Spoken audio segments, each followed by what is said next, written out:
Next మిగతా వార్తల్లో జైళ్లకు కేసీఆర్ భయపడడు, మళ్ళీ మన రాజ్యమే, ఎవరూ ఆపలేరు.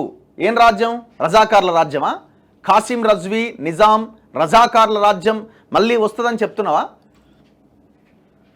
తెలంగాణకు శత్రువే కాంగ్రెస్, బీఆర్ఎస్ను గెలిపిస్తే ప్రజలకు న్యాయం, ప్రభుత్వ చేతగానితనం వల్లే సాగర్ ఆయకట్టుకు దుస్థితి, బస్సు యాత్రలో కేసీఆర్, తొలి రోజు మిర్యాలగూడ సూర్యాపేటల్లో ప్రచారం. ఇప్పుడు ఇంత చేస్తున్నావు కదా, నువ్వు మొత్తం ఉమ్మడి నల్గొండ జిల్లాలో నువ్వు గెలిచిన సీట్లెన్నాయా?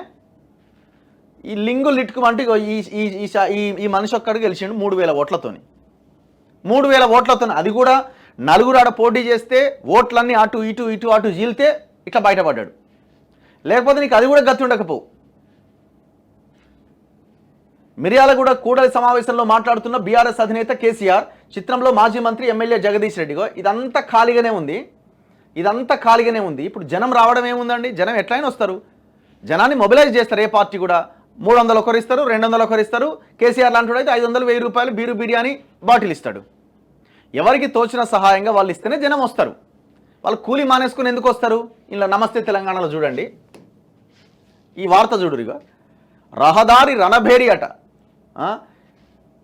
బహిరంగ సభ కాదు కేసీఆర్ రోడ్ షో అట. మొత్తం ఇట్లా చూపించి ఈ రోడ్ షోలో ఇంతమంది జనం వచ్చారని చెప్తున్నారు. జనం ఎందుకు రారు? జనం ప్రతిసారి వచ్చిర్రు. నువ్వు ఎమ్మెల్యే ఎలక్షన్లకు ముందు నీ సమావేశాల్లో కూడా జనం వచ్చిర్రు. జనం రాకుండా ఎక్కడ పోరు కదా. జనం ఎందుకు రారు? వస్తారు, పైసలు ఇస్తే వస్తారు. ఖచ్చితంగా వాళ్ళు మేమేదో కూలి పనికి పోతున్నాం, లేకపోతే మేము ఇంకో పనికి పోతున్నాం అన్న పేరుతోని అందరు వస్తారు. నువ్వు ఒక్కరిని డబ్బులు ఇవ్వకుండానే తీసుకొచ్చినావా? ప్రతి పార్టీ పైసలు ఇచ్చే తీసుకొస్తుంది. డౌట్ ఏముంది అందులో?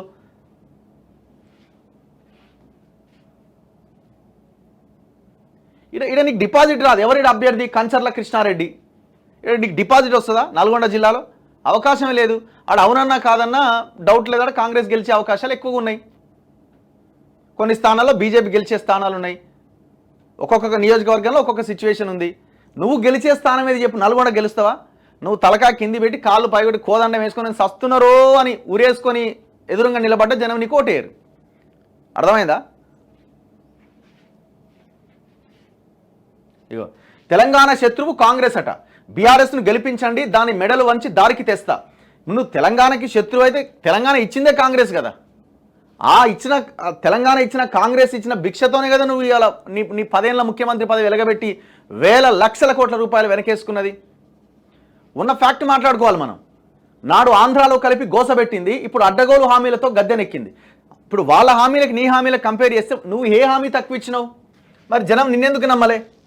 సాగర్ను కేంద్రానికి అప్పగించిన దద్దమ్మలు రైతు బంధు అడిగితే చెప్పుతో కొడతానంటారా? టైల్ ప్యాన్ నీటిని ఏపీ ఎత్తుకెళ్తే నీళ్ల మంత్రి ఉత్తమ్ కుమార్ రెడ్డి ఏడబండుకున్నాడు.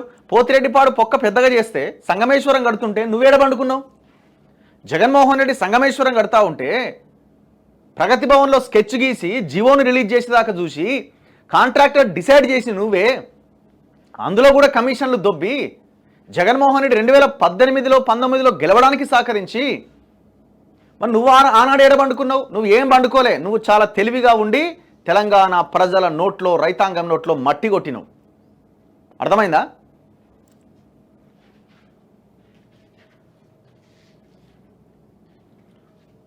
సో ఇట్లా కేసీఆర్ మీటింగు నిన్న నడిచిందట. నిన్న బయటికి బయలుదేరింది సారు. 1956 నుంచి ఈనాటి వరకు తెలంగాణకు కాంగ్రెస్ పార్టీయే శత్రువు. ఇక్కడి ప్రజలు వద్దంటున్న ఏపీలో కలిపి 58 ఏళ్లు గోసబెట్టిరు.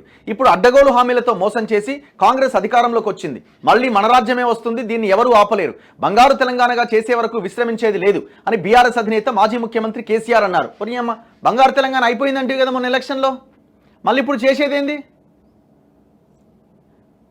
అసలు తెలంగాణకి ఉన్న ప్రమాదకరమైన పరిస్థితి ఏంటంటే ఈ దొరల రాజ్యాలు పోయి సామాజిక న్యాయం, సామాజిక సమీకరణలో భాగంగా ఈ బహుజన రాజ్యం వస్తేనే ఈ రాష్ట్రమైనా బాగుపడే అవకాశం ఉన్నది. అది ప్రజలు అనుకుంటేనే, ఆలోచిస్తేనే అవుతుంది. ఇంకొక 10-20 ఏళ్ల వరకు కూడా తెలంగాణ ఒక ప్రమాదకరమైన సిచ్యువేషన్లోనే ఉండే అవకాశం ఉందా అనిపిస్తున్నది. ఒక లీడర్ అంటూ లేకపోవడం, ఒక లీడర్ అంటూ ఈ తెలంగాణకి లేకపోవడం అత్యంత బాధాకరం, ప్రమాదకరం. అంటే లీడర్ అనేటోడు అంటే మంచిగా ఆలోచించేటోడు, ప్రజల కోసం ఆలోచించే లీడర్ లేకపోవడం. ప్రభుత్వం ఉమ్మడి నల్గొండ జిల్లాలోని మంత్రుల అసమర్థత వల్ల సాగర్ ప్రాజెక్టుకు దుస్థితి దాపురించిందని దుయ్యబట్టారు. ఎన్నికల ప్రచారంలో భాగంగా కేసీఆర్ పోరుబాట బస్సు యాత్రను నల్గొండ జిల్లా మిర్యాలగూడ నుంచి బుధవారం ప్రారంభించారు.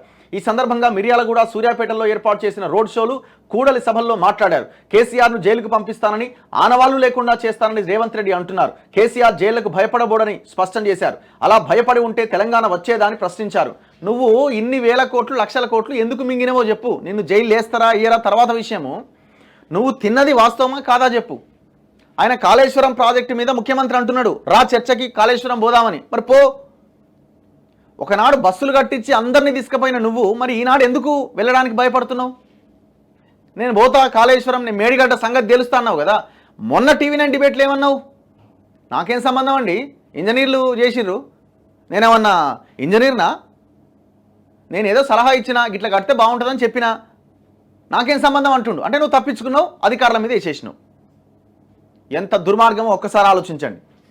తెలంగాణ కోసం 14 ఏళ్ళు పోరాటం చేసినట్టు ఏడా ఇంట్లో పండుకోనా? స్వరాష్ట్రంలో 10 ఏళ్లు సీఎంగా పనిచేసిన నాపైన ప్రస్తుత సీఎం రేవంత్ రెడ్డి ఉపయోగిస్తున్న భాష తెలంగాణ జాతి గౌరవాన్ని పెంచుతుందా? ఎవడు నేర్పిన భాష? ఎవడు నేర్పిన భాష? ఏమన్నావు? కేంద్ర మంత్రిని పట్టుకొని రండా అన్నావు. ఇది నీ భాషనా? నువ్వేమైనా అపోజిషన్ లీడర్గా ఉద్యమ సమయంలో మాట్లాడిన మాటనా ఇది? తెలంగాణ ముఖ్యమంత్రిగా ప్రగతి భవన్లో ప్రెస్ కాన్ఫరెన్స్లో కోట్ల మంది జనం చూస్తుండగా, వందల మంది విలేకరులు ఎదురుగా ఉండగా నువ్వు మాట్లాడిన భాష. కుక్క నా కొడుకుల్లారా, ఈ భాష మాట్లాడింది ఎవడు? నువ్వు కాదు. ఆ టీవీ9 డిబేట్లో అంటుండు, నేను చూపించు, ఒక్క పదం నేను అన్నది చూపించి అంటుండు. ఆ యాంకర్ అడగాలి, ఏమని నువ్వు ఇట్లా అన్నావు కదా అని అడగాలి. కానీ అనడానికి అవకాశం లేదు, ఎందుకంటే స్క్రిప్ట్. ఆయన 1-2 సార్లు అనడానికి ఏదో ప్రయత్నం చేస్తే ఆపిండు, ఆపంగానే ఆయన బ్రేక్ తీసుకుండు, బ్రేక్లోనే తిరుగుతున్నాడు. ఇది ఇంటర్నల్గా జరిగింది తెర వెనక. ఏం రాసి ఇచ్చినా ఏం అడుగుతున్నావు నువ్వు? అందుకే 4 గంటలు కూర్చుండు. ఒక్కటే క్వశ్చన్ ఖతం చేసి పడేయచ్చు కేసీఆర్ని, ఒకటే క్వశ్చన్కి. ప్రస్తుతం కాంగ్రెస్ ప్రభుత్వానికి ప్రజలకు పంచాయతీ పడ్డది. ఇది పరిష్కారం కావాలంటే కేసీఆర్ పంచాయతీ పెద్దగా ఉండాలి. పండుకో ఇంట్లో, ఫామ్ హౌస్లో కూర్చొని గ్లాస్ ముందు పెట్టుకొని సమస్యని పరిష్కారం చేయి.